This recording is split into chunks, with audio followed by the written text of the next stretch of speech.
All right, so just got done with the conditional use permit hearing, and we got a dealership now. We're passed, thankfully. It was so weird. We were in that meeting, and I felt like they were on my fucking conditional use permit hearing, like 80% of the fucking meeting, and then they went to a different thing, and then they went back to mine, and then they went to something else, and they're like, any last comments? And I had 3 different people show up for just my conditional use permit, and ask it questions. I mean, basic questions like, is there going to be a fence around the dealership? Is there going to be a remodel of the exterior of the building? Is there going to be, or how many cars is there going to be? And just basic stuff like that. And I answered all of the questions for them and whatnot. And so it passed. Everyone was on board with it at all the commissioners, and no objections. So I'm just happy.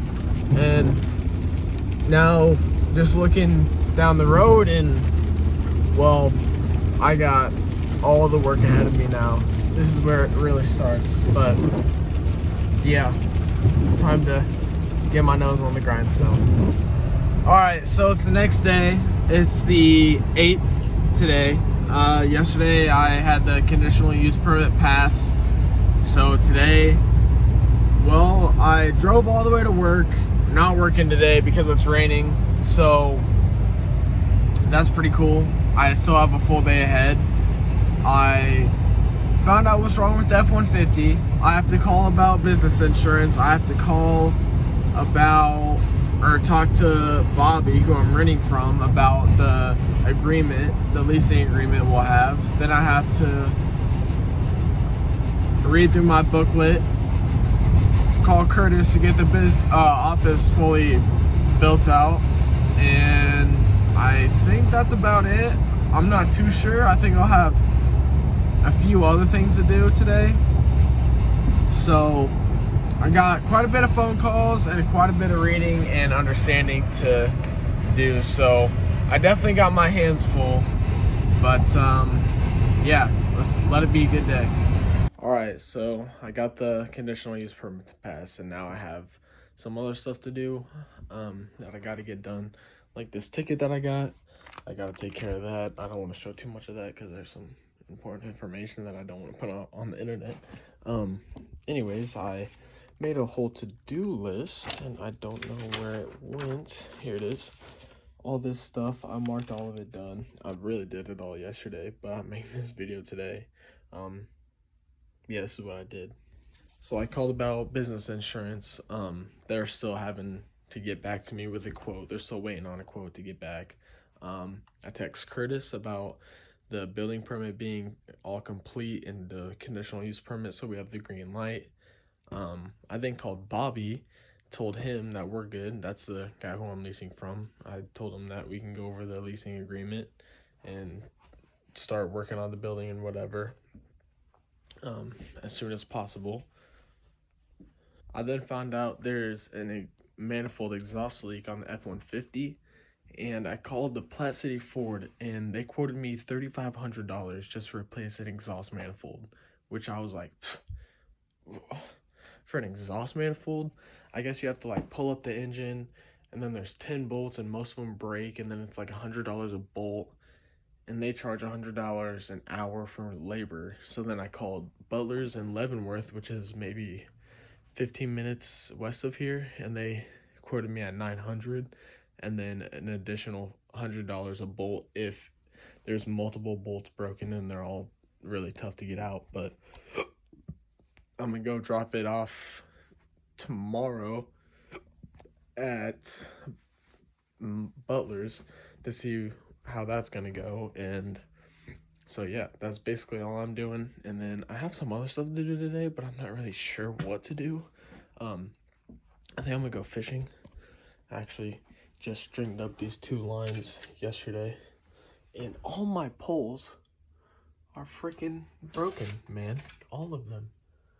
Like, I don't know. I have a spinner down in the car, and that's broken. And then I don't know whose that is. That's just someone's fucking pole. One of my buddies. I think it's Drake's. He moved to GCU, so not really any use for him.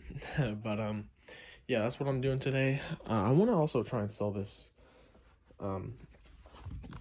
DJI Phantom 3 drone. It only has 3 working propellers. I crashed it and the gimbal is making noise, but other than that, everything works. So yeah, that's kind of what I'm doing today. I also got to film a video for the Impala, and I think that's it.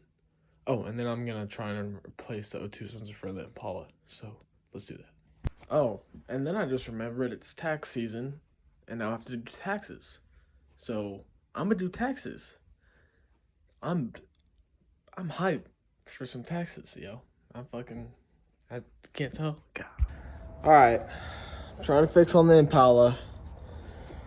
I read the codes. It's for an O2 sensor, and then that thing I replaced under the gas cap, under there.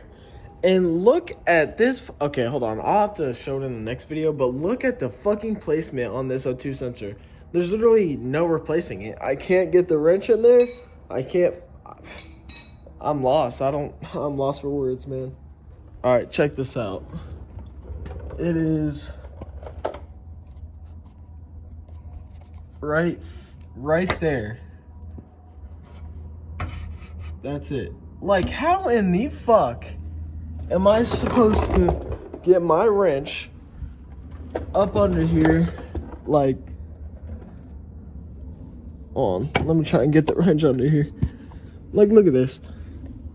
There just ain't no way to get it on there. Like, there's just no way. And then to actually be able to torque it off. So I don't know what to do. I don't think you can get that off without taking the exhaust off the car, to then take the O2 sensor off and then replace the O2 sensor. That pisses me off, but I got these tires that I need to put on this damn car. So I don't know.